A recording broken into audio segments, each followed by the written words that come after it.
Hello all. तो ये वाली जो पोएम है इसका एक्सप्लेनेशन मैं दे चुकी हूँ पार्ट 1 में। आप वहाँ पे जाके देख सकते हो और लिंक मैं डिस्क्रिप्शन में दे दूँगी। अब हम पढ़ रहे हैं tiger with a new perspective. Which perspective? We will study the figures of speech used in this poem. Okay, सबको पता है कि लिटरेरी डिवाइसेस होती हैं, पोइटिक डिवाइसेस होती हैं जो राइटर्स यूज़ करते हैं अपनी रचनाओं में, ताकि वो जो रीडर है उसको एंगेज करके रख सकें, उसके सारे सेंसेस को एंगेज करके रख सकें। लैंग्वेज को पोइटिक बनाते हैं, लैंग्वेज को इंटरेस्टिंग बनाते हैं रीडर के लिए। ठीक है, तो आज देखेंगे कि टाइगर में ये जो पोएम है लेस्ली नॉरिस की, इसमें कौन कौन से फिगर्स ऑफ स्पीच यूज़ हुई हैं। ठीक है, तो सबसे पहले कोई भी पोएम होती है, जब हम कोई भी पोएम पढ़ते हैं तो हमें पता है पोएम में सबसे इंपॉर्टेंट क्या होता है? रिदम। रिदम से ही पोएम बनती है। ठीक है, तो रिदम कैसे हम लोग फाइंड आउट करते हैं कि ये देखिए इसकी रिदम क्या है। रिदम क्या हो सकती है? ABCD हो सकती है, AABB हो सकती है, ABBA हो सकती है ना। तो देखते हैं। अब मान लीजिए हम फर्स्ट पैराग्राफ पढ़ते हैं। He stalks in his vivid stripes. ठीक है, तो स्ट्राइप्स ये वाली साउंड को हम ए मान लेते हैं। ठीक है, इस साउंड को हम ए मान लेते हैं। ठीक है, तो हमने लिख लिया कि फर्स्ट लाइन में हमें ए साउंड मिल रही है। ठीक है ना। सेकंड में the few steps of this cage. अब स्ट्राइप्स ऑफ और केज तो राइम नहीं करते हैं। ठीक है, तो ये बी साउंड हो गई केज वाली। अब on pads of velvet quite. Quite ना तो स्ट्राइप्स से राइम कर रही है ना केज से राइम कर रही है, ये एक डिफरेंट ही है ना। तो ये सी साउंड हो गई। ठीक है, अभी तक सारी साउंड्स डिफरेंट डिफरेंट आ रही हैं। अब फोर्थ लाइन पढ़ते हैं। In his quiet rage. ठीक है, तो केज और रेज ये मिल रही है ना। तो बी, ABCB ये है इसका जो राइमिंग है। अब नेक्स्ट पैराग्राफ में देखते हैं। ये तो फर्स्ट पैराग्राफ की बात हो गई है ना। नेक्स्ट पैराग्राफ में देखते हैं, सेकंड पैराग्राफ में he should be lurking in shadow. ठीक है, तो शैडो ए साउंड हो गई।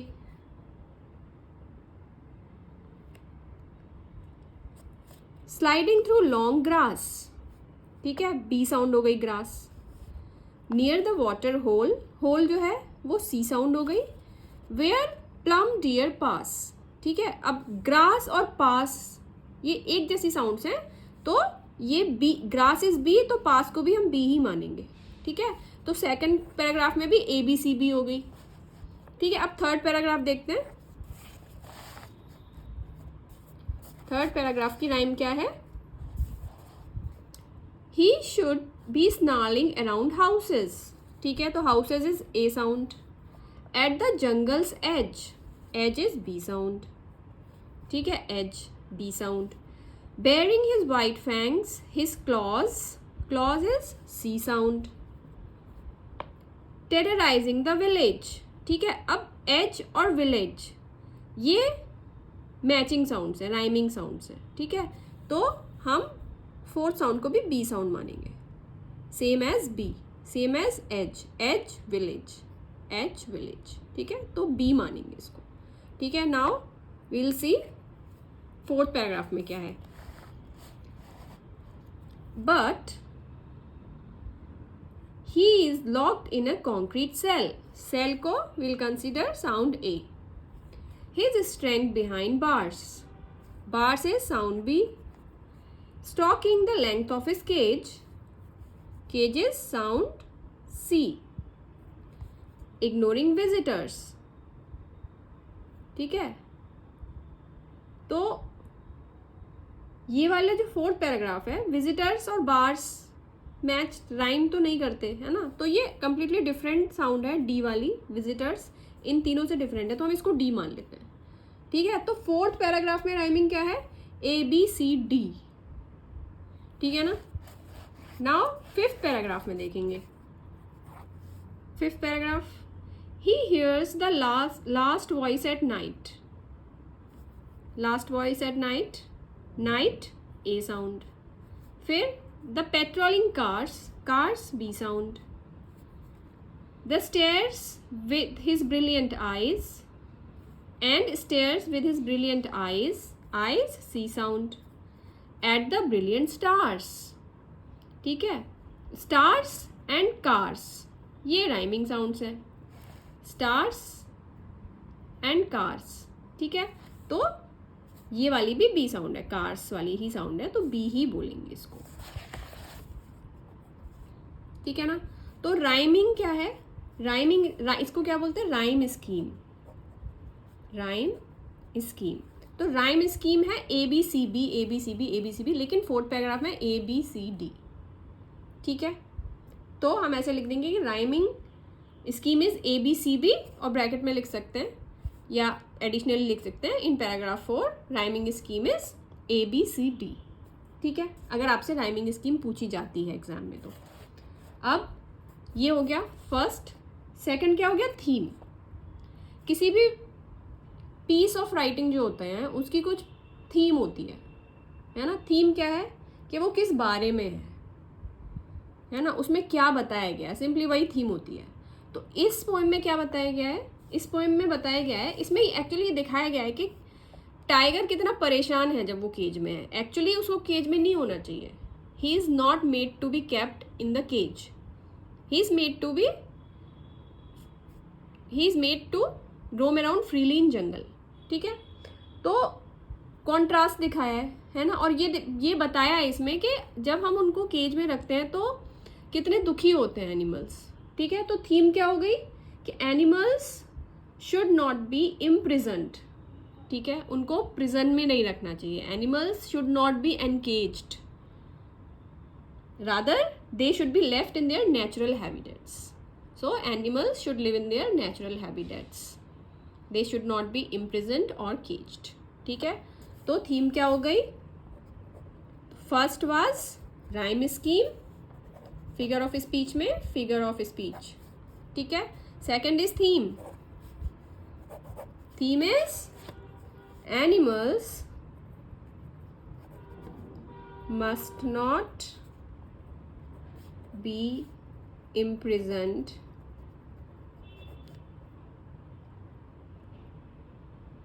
instead they should be left free in their natural habitat. ठीक है, जैसे इसको केज में रखा हुआ है टाइगर को, लेकिन इसको जंगल में रहना चाहिए. ठीक है, फिर थर्ड फिगर ऑफ स्पीच क्या है, पर्पस. इस पोएम का पर्पस क्या है, तो इस पोएम का पर्पस क्या है, लोगों के अंदर एक इमोशन जगाना है ना, कि हमको ऐसा नहीं करना चाहिए, ये गलत है.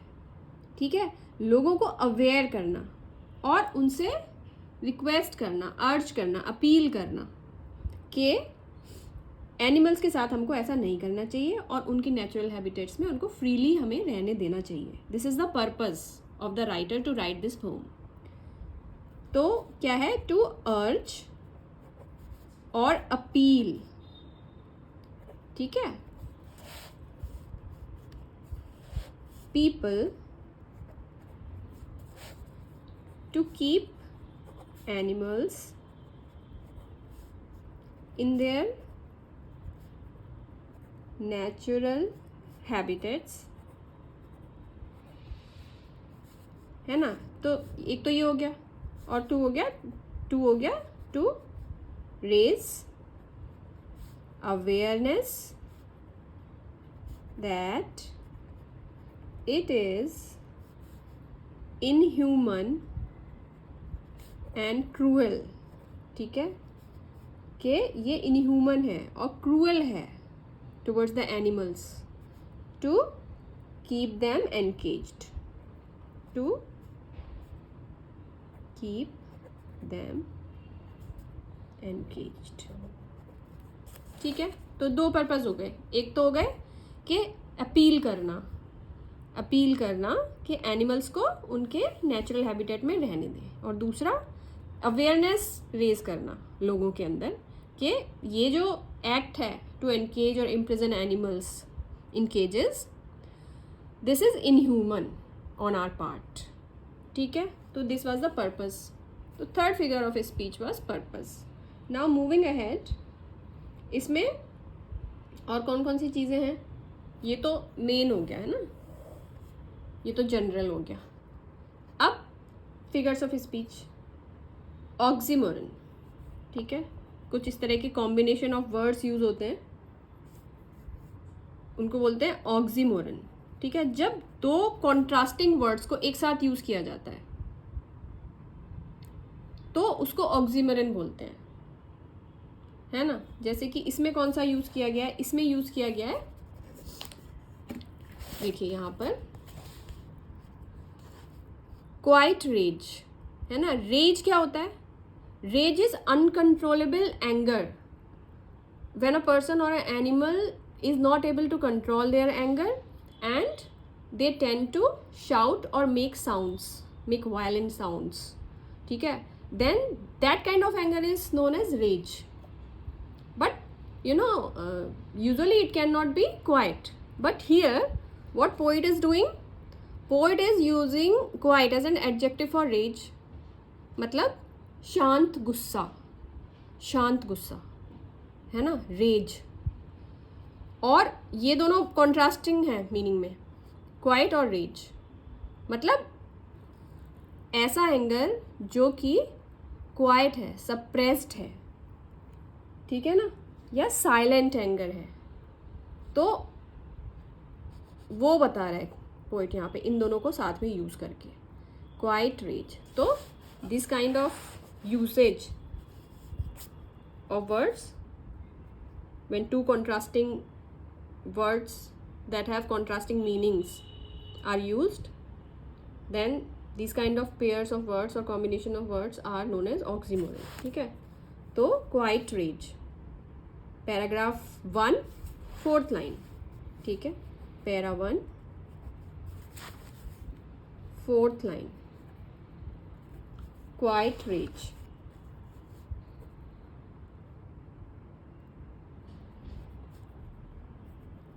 इसका मतलब क्या है? साइलेंट और सप्रेस्ड एंगर। ठीक है ना। और इस पोम का जो मूड है, पोम का मूड भी यहाँ पे एक और हम ऐड कर सकते हैं पर्पस के बाद, मूड। ठीक है, मूड क्या है? पोम का मूड होता है, मूड भी क्या है? Rage. Because throughout the poem what kind of emotions tiger is having? He is having rage, he is having anger, but what kind of anger? Quiet anger, suppressed anger, because he is helpless in the cage, he is not having the ability to do anything, he is behind the bars. Okay, so mood is rage. फिर figures of speech में first was oxymoron. ठीक है, to use words which are having contrasting meanings. ठीक है, तो this was quiet rage. And next is, अब ये poetic devices आ गए ऑक्सीमोरन के बाद। पोइटिक डिवाइसेस मतलब कि बहुत सारी पोइटिक डिवाइसेस यूज़ की जाती हैं जिससे पोएम जो होती है उसका मीनिंग डीप हो जाता है ना। एक्चुअली जो वर्ड्स पोइट यूज़ कर रहा है वो लिटरल सेंस में यूज़ नहीं करता है, उसको वो बोलता कुछ है लेकिन उसका मीनिंग कुछ और होता है ना। कभी कभी ऐसे चीज़ों को जो कि नॉन लिविंग है उनको लिविंग की तरह यूज़ करता है ना। जैसे कि फूल खिलखिला उठे, है ना, फूल थोड़े ना खिलखिलाते हैं, तो उनको एज पर्सन वो ट्रीट कर रहा है, तो इसको बोलते हैं पर्सोनिफिकेशन, है ना। To treat a thing which is not a human as a human, तो इसको बोलते हैं पर्सोनिफिकेशन। पर्सन से आया पर्सोनिफिकेशन, तो इस पोएम में पर्सोनिफिकेशन भी यूज़ किया गया है, पर्सोनिफिकेशन। ठीक है, तो ये एक एनिमल है, टाइगर। ठीक है, टाइगर है। टाइगर के लिए, एनिमल्स के लिए हम जनरली क्या प्रोनाउन यूज करते हैं? इट यूज करते हैं, इट, ठीक है। बट यहाँ पे पोइट ने इसको एज ही यूज किया है, प्रोनाउन ही यूज किया है फॉर द टाइगर, है ना। ही, यहाँ पे भी देखो ही से शुरू किया है, he stalks in with stripes, he his strength, he hears, ठीक है। तो एक्चुअली उसको एक पर्सन की तरह ट्रीट किया है, एक एनिमल को, तो यहाँ पे पर्सोनिफिकेशन है ना। तो यहाँ पे लिखेंगे the tiger is referred to with the use of pronoun he, है ना, implying that he can feel like humans do. तो इसका क्या इम्प्लाई कर रहा है पोइट? कि उसको भी ह्यूमंस की तरह फीलिंग्स हैं, उसको भी ह्यूमंस की तरह फील हो रहा है, that is feeling helpless at being imprisoned and wanting to be free, ठीक है। Therefore the tiger has been personified, इसलिए टाइगर को पर्सोनिफाई किया गया है, that is has been given human like qualities in his poem, ठीक है। तो ये हो गया फर्स्ट पर्सोनिफिकेशन, के टाइगर को एज पर्सन ट्रीट किया गया। और ये हमें कहाँ से पता चलता है? Because poet is using again and again he is using pronoun he for the tiger, तो that is why we know that he is using personification in this poem. Second, इससे अगला कौन सा है? नेक्स्ट इज एलिटरेशन, ठीक है। ये भी एक पोएटिक डिवाइस है जिससे कि लैंग्वेज को, जो पोएम की लैंग्वेज है, उसको ज़्यादा अट्रैक्टिव बनाना चाहता है पोएट। तो एलिटरेशन क्या होता है? Repetition of initial consonant sounds in the same line, ठीक है। अब एक ही लाइन में बार बार एक ही कॉन्सोनेंट साउंड का आना, उसको एलिटरेशन बोलते हैं। जैसे कि इस वाले पैराग्राफ में हम देखते हैं, थर्ड पैराग्राफ में, ही सेकंड पैराग्राफ में देंगे, ही should be lurking in shadow. तो शुड बी और शेडो, है ना, यहाँ पे भी एस का साउंड आ रहा है, श का साउंड आ रहा है, एस एच का, और यहाँ पे भी एस एच का साउंड आ रहा है, ये साउंड रिपीट हो रहा है, तो यहाँ पे एलिटरेशन हो रहा है। देन इस वाली लाइन में आए, प्लम डियर पास, ठीक है। तो plum and pass, P sound का रिपीटिशन हो रहा है इस लाइन में, तो यहाँ पे भी एलिटरेशन का यूज किया है। अब यहाँ पे देखें इस वाली लाइन में, he stalks in his vivid stripes, S का रिपीटिशन हो रहा है, दिस इज एलिटरेशन हियर, ठीक है। और एक यहाँ पे देखें, हिज स्टैंड बिहाइंड बार्स, तो बिहाइंड बार्स, यहाँ पे भी बी की साउंड का रिपीटिशन हो रहा है, so here also poet is using alliteration as the poetic device, okay. तो ये एलिटरेशन हो गया, है ना। देन नेक्स्ट क्या है? मेटाफर। मेटाफर क्या होता है?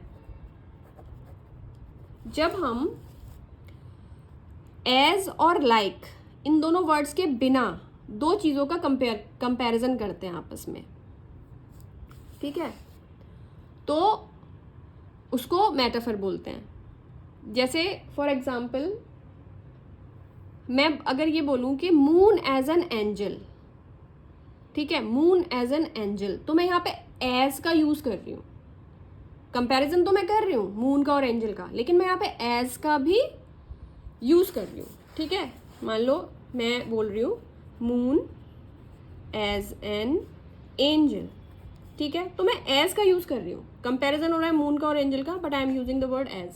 या अगर लाइक भी यूज करती हूँ, मून लाइक एन एंजल, तो ये होता है सिमिली, ठीक है। Simile is also poetic device. लेकिन जब अगर मैं बोल दूं कि मून एंजल, मून को ही अगर मैं एंजल बता दूं, ठीक है, he was looking like a moon angel, अब यहाँ पे मून को ही मैं एंजल बता रही हूँ, कंपैरिजन कर रही हूँ, बट मून को ही मैंने एंजल बता दिया, एक को ही मैंने दूसरी चीज बता दी, ठीक है। तो इसको बोलते हैं मेटाफर। तो यहाँ पे मेटाफर का यूज कहाँ किया गया है? देखते हैं। On pads of velvet quiet, ठीक है, उसके पैड्स को ही वेलवेट बता दिया गया है, उसके पॉज को ही वेलवेट बता दिया गया है यहाँ पे, पैड्स ऑफ वेलवेट क्वाइट, ठीक है। ऐसे नहीं बोला है कि pads as soft as velvet, नहीं, क्या बोला है, on pads of velvet quiet, ठीक है ना। तो यहाँ पे पैड्स को ही वेलवेट बता दिया गया है, इसलिए यहाँ पे मेटाफर का यूज है, ठीक है ना। तो यहाँ पे एक्चुअली क्या हो रहा है, the paws of the tiger are being compared to velvet because of the quality of softness of the velvet, ठीक है ना। अब नेक्स्ट क्या है, नेक्स्ट इज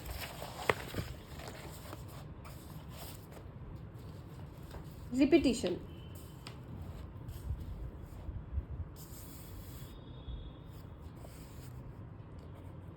रिपीटिशन, ठीक है।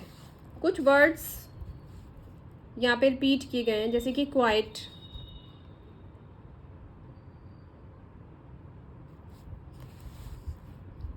Quite and brilliant are repeated in the poem. Velvet quiet, ठीक है, वेलवेट क्वाइट यहाँ पे यूज किया है। उसके बाद क्वाइट रेज यूज किया है, तो क्वाइट को रिपीट किया है इन्होंने, ठीक है, तो यहाँ पे रिपीटिशन यूज हुआ है। उसके बाद ब्रिलियंट आइज, यहाँ पे देखें लास्ट पैराग्राफ में, brilliant eyes and brilliant stars, यहाँ पे ब्रिलियंट का रिपीटिशन हुआ है, ठीक है। तो पोएट ने रिपीटिशन भी यूज किया है। रिपीटिशन काफ़ी इम्पोर्टेंट डिवाइस होती है पोएम्स को लिखने के लिए, है ना। It makes poem rhythmic like a song, ठीक है। तो रिपीटिशन बहुत सिग्निफिकेंट डिवाइस होती है किसी भी पोएम में। इसके बाद रिपीटिशन हो गया, ठीक है। इसके बाद इमेजरी, इमेजरी बहुत ही इंपॉर्टेंट होती है, not only in poems but in fiction also, या कहीं पे भी जहाँ भी आप लिख रहे हो, specially in poetry and fiction imagery बहुत इंपॉर्टेंट होती है। इमेजरी क्या होती है कि पोइट अपने वर्ड्स को इस तरीके से यूज़ करते हैं कि आपके दिमाग में उसकी एक पिक्चर बनती जाती है। जैसे वो बोलेंगे कि it was a rainy night, I was on the railway platform, है ना। तो आप जब वो ये वर्ड्स बोलते जाएंगे, लिख या पढ़ते जाओगे, तो आपके दिमाग में पिक्चर बनती जाती है ना। तो आपके जो सेंसेस हैं, चाहे वो विजुअल सेंस है ना, सेंस ऑफ साइट, या वो ऑल्फैक्ट्री, सेंस ऑफ स्मेल, है ना। कभी बोलते हैं जैसे मिट्टी की खुशबू, जब बोलते हैं तो आपको वो sense of site, sense of smell जो होता है ना, उसको वो अपील करते हैं, उसको वो सेंसिटाइज करते हैं, ठीक है ना। Olfactory, olfactory means sense of smell, ये हो गया सेंस ऑफ साइट। फिर क्या होता है, टैक्टाइल, वो बाद में पढ़ेंगे, पहले ऑडिटरी पढ़ लेते हैं। ऑडिटरी क्या होता है, sense of sound, sense of hearing, है ना। तो अगर वो बोलेगा कि बारिश की बूंदों की आवाज़, तो आप उसको इमेजिन करोगे, क्योंकि आपको पता है कि बारिश की बूंदों की आवाज़ कैसी होती है ना। तो आपके आसपास, आपके चारों ओर वो एक स्टेज प्रिपेयर कर देते हैं, आपको उस सीन के बीच में लाके बिठा देते हैं, ठीक है। आपके सारे सेंसेस को एंगेज करते हैं पोइट्स या फिक्शन राइटर्स। तो विजुअल, ऑल्फैक्ट्री, ऑडिटरी, ठीक है। और क्या होता है, tactile, tactile means sense of touch, ठीक है। जैसे कि यहाँ पे यूज़ किया गया है, यहाँ पे यूज़ किया on pads of velvet quite. तो आपको पता है कि वेलवेट फैब्रिक कैसा होता है टच करने में ना, तो आपके सेंस ऑफ टच को वो यूज़ कर रहे हैं पोएम के अंदर, ठीक है ना। और आपको अगर बोला जाए rough surface of the table, तो आप इमेजिन करोगे कि रफ सरफेस आपको छूने में कैसा लगेगा, है ना। तो वो टैक्टाइल इमेजरी है। और क्या होता है, विजुअल, ऑल्फैक्ट्री, ऑडिटरी, टैक्टाइल, और काइनेस्थेटिक भी होता है। काइनेस्थेटिक, काइनेस्थेटिक मतलब मूविंग, कोई चीज़ मूव कर रही है ना, तो वो भी होता है। जैसे कि यहाँ पे यूज किया गया है कि प्लम डियर पास, तो आप क्या इमेजिन करोगे, डियर्स को चलते हुए इमेजिन करोगे। या यहाँ पे लिखा गया है कि स्लाइडिंग थ्रू लॉन्ग ग्रास, है ना, तो आप लॉन्ग ग्रासेस में छिपे हुए टाइगर को स्लाइड करता हुआ इमेजिन करोगे। तो ये सेंस ऑफ मूवमेंट जो है इसको बता रहे हैं यहाँ पर। तो यहाँ पे क्या क्या यूज हुआ है, यहाँ पे विजुअल यूज किया गया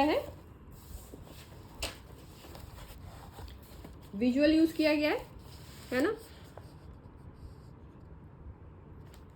the tiger stairs eight the brilliant stars and stairs with his brilliant eyes eight the brilliant stars. ठीक है, तो टाइगर देख रहा है, तो आपको भी समझ में आ रहा है कि brilliant stars, star studded sky कैसा दिख रहा होगा टाइगर को। ठीक है ना, तो ये विजुअल इमेजरी हो गई यहाँ पे। Visual mean sense of site वाला। फिर टेक्टाइल इमेजरी, टेक्टाइल इमेजरी कहाँ हो गई, यही जो मैंने आपको बताया था, on pads of velvet quiet. ठीक है, टच का क्योंकि वो टच करने में सॉफ्ट लगता है, वो टच के सेंस को बता रहे हैं। ठीक है ना। फिर ऑडिटरी इमेजरी, ऑडिटरी इमेजरी क्या हो गई, he hears the last voice at night. ठीक है, तो हियर का जो सेंस है उसको बता रहे हैं। आपको भी पता चलेगा कि रात में जब बहुत रात हो जाती है तो कार की आवाज़ कैसी लगती है ना। उसके बाद काइनेस्थेटिक, काइनेस्थेटिक में वही है, स्लाइडिंग थ्रू लॉन्ग ग्रास, है ना, और वेयर प्लम डियर पास। ये दोनों काइनेस्थेटिक बता रहे हैं, काइनेस्थेटिक इमेजरी। उसके बाद सिंबॉलिज्म, इमेजरी के बाद आ गया, ये हमने पढ़ लिया, इसमें ऑल्फैक्टरी नहीं है। ठीक है, I was just telling this for example. Visual हो गया, ऑडिटरी हो गया, टेक्टाइल हो गया और काइनेस्थेटिक हो गया। ये 4 इमेजरीज यूज की गई हैं। ठीक है, नेक्स्ट क्या है, नेक्स्ट इज सिंबोलिज्म। ठीक है, कि हम कुछ सिंबल्स यूज करते हैं कुछ चीज बताने के लिए। तो यहाँ पे केज, केज को बताया है as a symbol of captivity. ठीक है, और स्काई, है ना, because tiger is staring at the brilliant stars in the sky. तो स्काई क्या है, स्काई से क्या सिंबलाइज कर रहा है, sky symbolizes freedom, because he wants to get free of this cage, है ना। स्काई कैसा होता है, वास्ट होता है, बाउंडलेस होता है। तो sky is the symbol of freedom, जो लास्ट में पोइट बोल रहा है कि tiger is staring at the brilliant stars in the sky. तो ये सिंबलिज्म हो गया। नेक्स्ट क्या है, कॉन्सोनेंस। जब किसी कॉन्सोनेंट की साउंड रिपीट होती है तो उसको कॉन्सोनेंस बोलते हैं, है ना। जैसे कि he stalks in his vivid stripes, he stalks in his vivid stripes, तो एस की साउंड रिपीट हो रही है तो ये कॉन्सोनेंस है ना।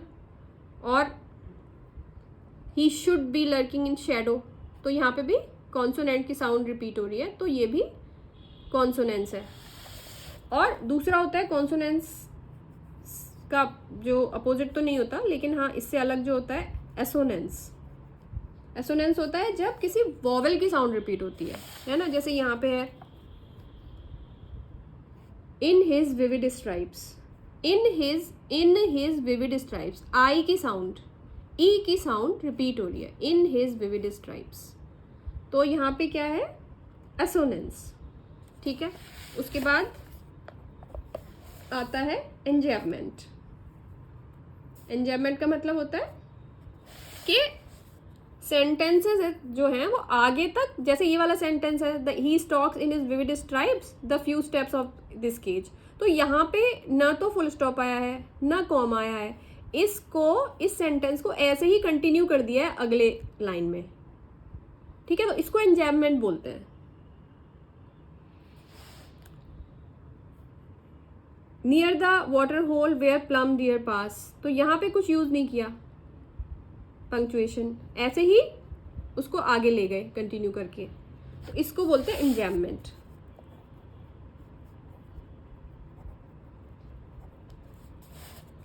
फिर नेक्स्ट है ओनोमेटोपोइया, ओनोमेटोपिया, ठीक है। इसकी स्पेलिंग होती है ओनोमेटोपोइया, है ना, लिखते हैं पोइया लेकिन क्या बोलते हैं, ओनोमेटोपिया, ठीक है। तो राइटिंग में और प्रोनाउंसिएशन में डिफरेंस है। The poet has used the word snarling here, snarling, snarling, ठीक है। तो ऐसे वर्ड्स यूज करना जिनका मीनिंग उसकी साउंड से मिलता जुलता हो, जैसे when tiger grumbles what kind of sound it makes, ऐसे करके ना, जो लेकिन स्नार्लिंग जो वर्ड है इसकी साउंड भी वैसी है जैसी वो साउंड करता है, जैसे कि हिस, हिस वर्ड है ना, स्नेक हिसेस एट मी, तो हिस वो जो साउंड बनाता है वो एक्चुअली हिस जैसा ही साउंड होता है ना। ऐसे ही थर्ड, किसी के गिरने की आवाज़ होती है थर्ड, और आवाज़ भी वैसी ही होती है थर्ड, उसी का वर्ड बना दिया। तो इस टाइप का जो यूजेज होता है वर्ड्स का उनको बोलते हैं ओनोमेटोपिया, ठीक है। तो here snarling, by using the word snarling poet has used onomatopoeia, okay। अब points to remember, कुछ points हैं जो हमें याद रखने चाहिए। यहाँ पे contrast दिखाया है ना, freedom versus captivity। अगर freedom अगर फ्री होता टाइगर तो वो उसको क्या करना चाहिए था, और जब वो कैप्टिविटी में है तो वो कैसा फील कर रहा है, वो क्या कर रहा है ना। तो ये कॉन्ट्रास्ट दिखाया पोइट ने इस पोएम में। तो कॉन्ट्रास्ट की कहाँ कहाँ हमें पता चल रहा है कि कॉन्ट्रास्ट है, तो फर्स्ट तो है कि वेयर टाइगर, हम यहां से पढ़ लेते हैं। फर्स्ट है where the tiger should be, tiger को कहाँ होना चाहिए, in the long grass near a water hole waiting for the plum deer to pass, ठीक है। But where he is, contrast क्या है इसका, in a small concrete cell behind bars. Then second contrast क्या है, what the tiger should be doing, keeping people in awe of him as he walks along the edge of the jungle, ठीक है। तो जंगल के as पे जो villages होते हैं, वहाँ पे जो घर होते हैं, वहाँ जब चलता है तो लोग डर जाते हैं उससे, दे गेट टेरराइज्ड, है ना, by the information that in the near surroundings there is a tiger. लेकिन एक्चुअली क्या हो रहा है, what the tiger is doing, walking to and fro in his small cell, ignoring the people who stand behind the safety of the bars and stare at him, ठीक है। तो this is the second contrast. And third point क्या है, what he should be hearing, उसको क्या noises सुननी चाहिए, the noises and silence of the jungle at night. But वो क्या सुन रहा है, the noises of the concrete jungle, the patrolling cars, ठीक है। कॉन्क्रीट जंगल यहाँ पे यूज किया, कॉन्क्रीट जंगल मतलब जो शहर होते हैं, जो मैन मेड सराउंडिंग्स होती हैं, ठीक है, वहाँ पे नॉर्मल आवाज़ें क्या होती हैं, पेट्रोलिंग कार्स, वो सब सुनता है वो, ठीक है, विच ही डजेंट लाइक। तो ये सब था आपका जो फिगर्स ऑफ स्पीच थे। और आपको वीडियो कैसा लगा ये आप बताइएगा, अगर अच्छा लगा तो मेरे वीडियो को लाइक करिएगा और चैनल को सब्सक्राइब करिएगा। Thank you.